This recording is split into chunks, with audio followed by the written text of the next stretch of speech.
কাল সারা রাত্রির ধরে একই পরিমাণে বৃষ্টি চলেছে। বুঝতে পারছি না এই বৃষ্টি আজকে সারা দিন থাকবে কি থাকবে না। যাই হোক, চলো আজকে আমার ব্লগটা এখান থেকেই শুরু করছি। ঘুম থেকে উঠে জানলাটা খুলে দেখছি বৃষ্টিটা পড়ছে না, তবে মেঘলা মেঘলা একটু আকাশ হয়ে আছে। মনে হচ্ছে আজকে আকাশটা একটু পরিষ্কার হবে আর আমি আমার জামা কাপড়গুলো একটু পরিষ্কার করতে পারবো। আবার একটা নতুন ব্লগ তোমাদের সামনে নিয়ে চলে এসেছি। আশা করছি তোমরা সবাই ভালো আছো, সুস্থ আছো, আর আমিও ভালো আছি, সুস্থ আছি। আর এখন বাজে সকাল 8:15, আর এখন থেকে আমি আমার ব্লগটা শুরু করছি। সকালে ঘুম থেকে উঠে ছেলেকে টিউশনে দিয়ে এসে এইবার বাকি কাজগুলো সব শুরু করব। চলো দেখতে থাকো আর পাশে থেকো। আর 3 দিন ধরে কন্টিনিউ বৃষ্টি হচ্ছে। বৃষ্টির মধ্যে সারাদিন কি করেছি, কি করব না করব, সব কিছুই তোমাদের সাথে শেয়ার করব। তাড়াতাড়ি ঝটঝট করে সব কাজগুলো সেরে চলে আসলাম নিজের সকালের ড্রিঙ্কটা নিতে। কি খাই আমি? আসল কথা, আমি হচ্ছে চিয়া সিড খাই আর হচ্ছে আমন্ড বাদাম খাই। এটা আমি না, বাড়ির প্রত্যেকের সদস্যের জন্যই বরাদ্দ সকালবেলা খালি পেটে এই ড্রিঙ্কটা। এখন হচ্ছে হাজব্যান্ড বাড়িতে নেই, তাই জন্য ও খেতে পারছে না। ও হয়তো ওইখান থেকে খাচ্ছে আর আমরা এইখান থেকে। দেখো, সকালে ঘুম থেকে উঠেই যখনই দেখেছি না আকাশটা বেশ পরিষ্কার হয়েছে আর রোদ্দুরটা উঠেছে, দেখেই না সঙ্গে সঙ্গে যত জামা কাপড় ছিল সবগুলো তো বার করে রোদ্দুরে দিয়েছি, সাথে আমার গোপুসোনার জামাটাও দিয়ে দিয়েছি। কেননা 3-4 দিন ধরে এতগুলোই জামা পরানো হয়েছে যে ধুচ্ছিলাম আর সেগুলো শুকাচ্ছিলই না। সেই জন্য এখন সেইগুলো ভালো করে ধুয়ে টুয়ে রোদ্দুরে দিয়ে দিয়েছি।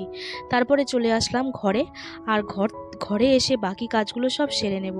বাকি কাজের মধ্যে বিছনাপাটি তো পরিষ্কার করাই হয়ে গেছে। আর এই গাছগুলো দেখো, জানলার ধারে ছিল, বেশ বৃষ্টিতে না ভিজছিল। এবার সেই জন্য কদিন টানা বৃষ্টির জন্য আমি ওদেরকে ঘরে নিয়ে এসে রেখেছিলাম, কিন্তু আজকে আবার নিয়ে যাব ওদের নিজেদের জায়গায়। কেননা এইখানে থাকতেই ওরা বেশি ভালোবাসে। একদম হালকা রোদ্দুর আর হালকা জল দিলেই আমার এই গাছগুলো সুন্দরভাবে তরতাজা হয়ে থাকে।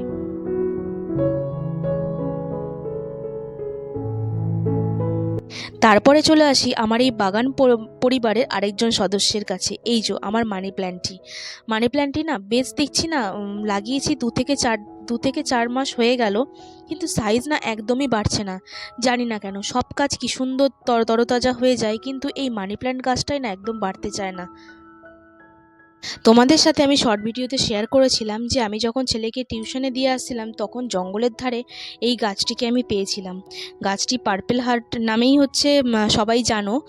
যখনই দেখেছি জঙ্গলে এত সুন্দর গাছটা রয়ে গেছে, তখন ওকে আর আমি ওখানে রেখে আসতে পারিনি।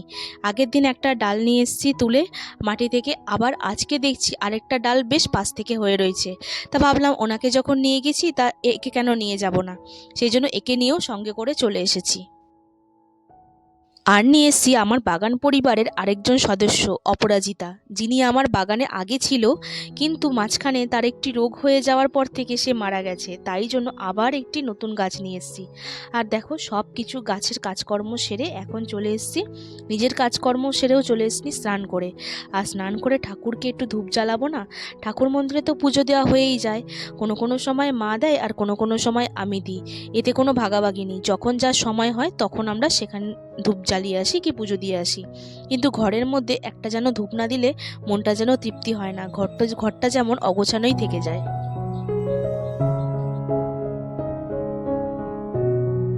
আর স্নান করে চলে আসলাম নিজের একটু যত্ন নিতে। যত্ন সেরকম কিছু না, একটু ময়শ্চারাইজার, একটু টোনার, আর সাথে হচ্ছে চুলের জন্য একটা হেয়ার সিরাম।